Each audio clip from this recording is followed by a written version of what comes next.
Hey guys, it's Victoria. Welcome back to my channel, and today's video is another autism educational video.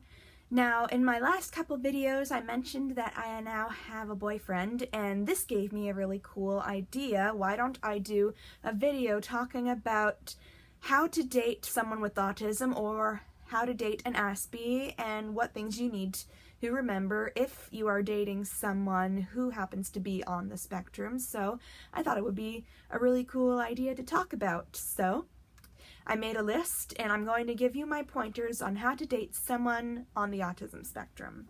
Give them their space when they need it. This is a big one for me, especially. I definitely feel like I need my alone time a lot. I need my space from the outside world, and sometimes people on the spectrum may need their space a little more often than a neurotypical person would. I could be wrong, I'm not quite sure, but this is from my experience. So let your partner have their space when they need it, and don't be offended if they need their time. Everybody needs their time, whether you're on the autism spectrum or not. Everybody needs their alone time, and it's really good for couples to have their alone time apart from each other, whether you're on the spectrum or not, because, well, it's just natural for everyone to need to have a break from each other because it's healthy, and you don't need to be together every second or talk every single minute of every single day in person or by text message. So yeah, give them their space when they need it.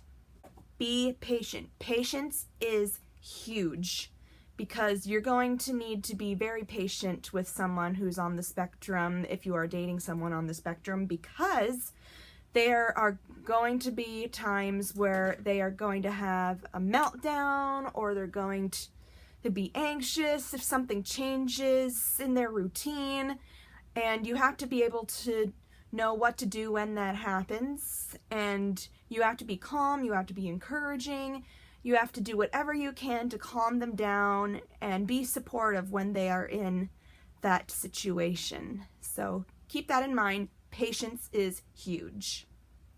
The next tip is be encouraging, and that kind of fits in the same category with patience. There are going to be times where they're going to be anxious or feeling down about a situation and feeling like that they're not good enough, or that they're too different and that they can't do this because their disability holds them back.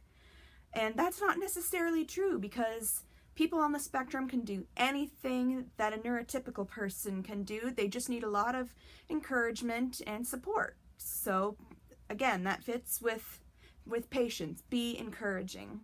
Next, watch out for missed social cues. That's a really big one. When you're in a situation out in public or in a social situation, even with other friends, remember that you need to watch out for missed social cues, because people with autism can't read facial expressions or read body language very well. It takes time for them to learn it for some people.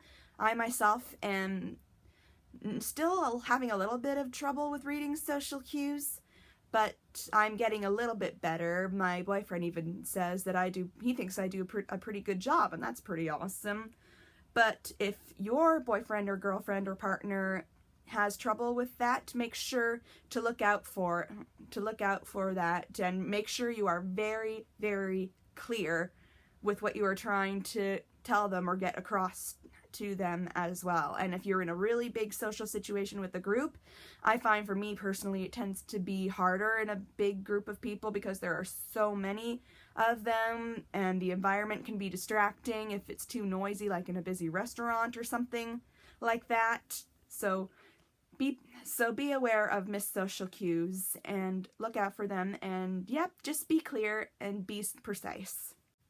Oh, be careful with sarcasm. This is a very big thing because people with autism or Asperger's can't understand sarcasm or jokes very well. So if you say something and they get offended, you might have to tell them, oh, I'm sorry, I didn't mean that, or no, this means this, or no, I don't mean it that way, I mean it this way.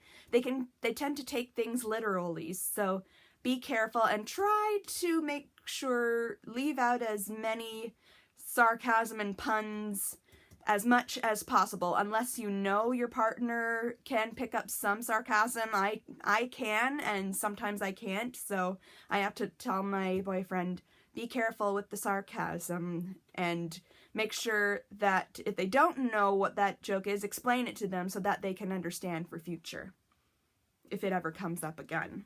When they are in distress, remember to remind them that they are loved and that they are wanted and that they are appreciated. You definitely need to remember to, again, be supportive, be encouraging, be loving, and give them all the support with words and kindness that you can possibly give them when they're feeling in distress. Also, be supportive if their routine gets interrupted and they have a meltdown.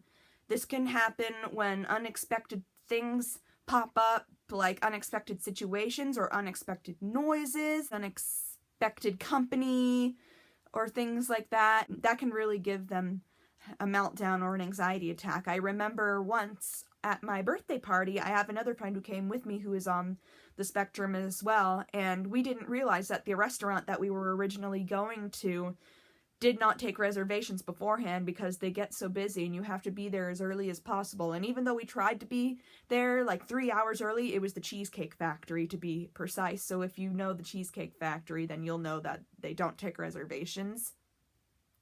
So even though we were there 3 hours early, we still would have had to wait another 3 hours for our table, and we did not have time for that. So we had to pick another restaurant, and while my friend flipped out, she started covering her ears. She needed to sit down and close her eyes and breathe, and she felt like she was going to cry and that she was going to just blow up. And I understand that completely because I used to be just like that when I was younger. It's kind of changed as I got older, and now I don't freak out too much in some situations like that. Sometimes it can happen, sometimes it doesn't happen. If I am told a little earlier that it might change, then I might not freak out too much. But yeah, that's important to remember as well. This goes with the next tip I have, is know what causes a meltdown or an anxiety attack and be prepared for it to happen, because it will. So this is very important. You can't just tell someone to suck it up and grow up. Things happen.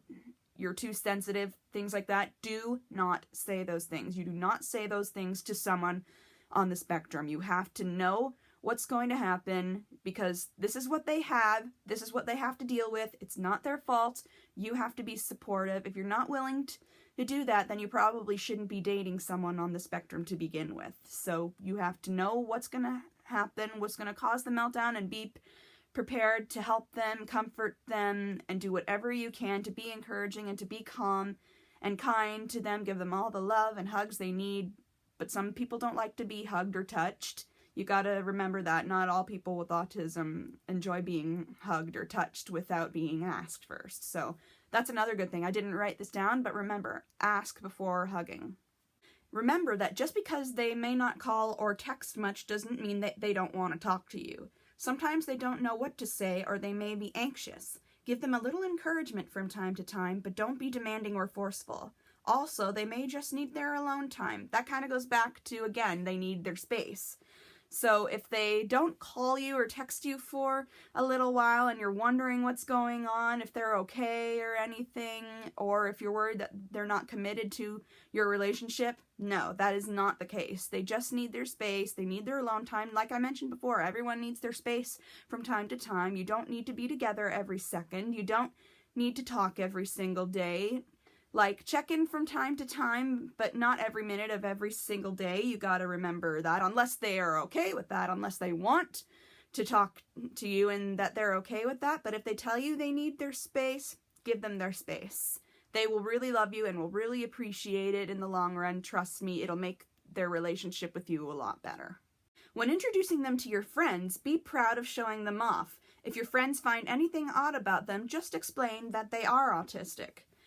If they don't want others to know about their condition, then just say, be nice to my boyfriend or be nice to my girlfriend. They're really cool. And if your friends say anything rude or mean, stick up for them. Say, hey, don't talk about my girlfriend like that. Don't talk in front of my boyfriend like that. They're sensitive. That's very mean. They don't like that.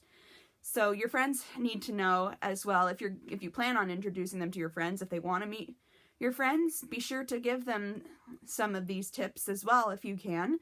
Tell them, she doesn't understand sarcasm. He's very sensitive to things, to topics like that. Be nice to them. They're really cool. And maybe they'll want to meet your friends, because it's important in relationships that your friends think that your spouse is really cool too. They need to like them too, and you need to let your friends know this relationship is important to me. I really love them. Be nice to them. So there you go. Those are my best advice tips for dating someone on the autism spectrum. If you are on the autism spectrum yourself, or if you know someone or are dating someone who has the condition, leave a comment below telling me about your experiences and any tips or advice that I didn't think of or mention in the video, so that way we can all help each other out and share our stories and be supportive of each other. So thank you very much for watching this video. I hope you have a great day or night, whatever it may be. Please subscribe to this channel and hit the notification bell for more videos just like this. Let me know what other videos you want to see next, and I will talk to you guys again in the next one. Thank you very much for all your support and love, and be sure to come back for the next one. Bye!